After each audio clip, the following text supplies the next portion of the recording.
Hello everyone, welcome to master Telugu TV. ఈ రోజు కొన్ని న్యూస్ హైలైట్స్ ఏంటో చూద్దాం. న్యూస్ నెంబర్ 1, సింగపూర్ లో ఒక కంపెనీ తన తమిళ వర్కర్స్ కోసం ఒక స్పెషల్ గిఫ్ట్ ఇస్తున్నారంట.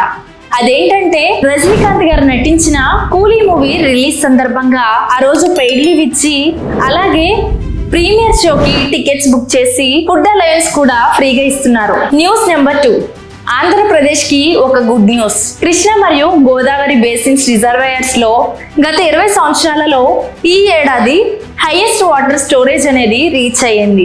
న్యూస్ నెంబర్ 3, నిరుపేద స్థితిలో ఉన్నప్పటికీ కర్ణాటకకు చెందిన ఒక వృద్ధ మహిళ ఆలయ రెనోవేషన్ కొరకు 1.83 లక్షల రూపాయలు విరాళంగా ఇచ్చి గొప్ప మనసును చాటుకుంది. న్యూస్ నెంబర్ 4, నోయిడా పోలీసులు షాక్ గురయ్యారు. బెంగాల్ నుంచి వచ్చిన 6 వ్యక్తులు ఫేక్ పోలీస్ స్టేషన్ నడిపిస్తూ పట్టబడ్డారు.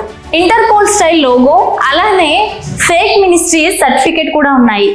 న్యూస్ నెంబర్ 5, 2026-27 అకాడమిక్ ఇయర్ నుండి సిబిఎస్ఈ క్లాస్ 9th కి ఓపెన్ బుక్ ఎగ్జామ్ స్టార్ట్ చేసింది. ఇది కేవలం బట్టి పట్టి చదవడమే కాకుండా అండర్స్టాండింగ్ మరియు స్కిల్స్ ని ఇంప్రూవ్ చేయడానికి ఉపయోగపడుతుంది. న్యూస్ నెంబర్ 6, రక్షాబంధన్ రోజు ఢిల్లీ మెట్రోలో దాదాపు 8.1 మిలియన్ ప్యాసింజర్స్ ట్రావెల్ చేశారు. ఇది హిస్టరీ మొత్తంలోనే హైయెస్ట్ రికార్డుగా నిలిచింది. News number 7, Maharashtra CM Eknath Shinde Mumbai పోర్టోల్లో ఫ్రీ రోడ్స్ అలానే మెట్రో ఎక్స్పాన్షన్ కంప్లీట్ చేస్తామని ప్రామిస్ చేశారు. ఈ వర్క్స్ 2029 లోపు ఫినిష్ చేయడమే టార్గెట్ గా పెట్టుకున్నారు. న్యూస్ నెంబర్ 8, ఢిల్లీ ఎన్సీఆర్ లో స్ట్రీట్ డాగ్స్ ని రిమూవ్ చేసి యానిమల్ షెల్టర్స్ కి షిఫ్ట్ చేయాలని సుప్రీం కోర్టు ఆర్డర్ ఇచ్చింది.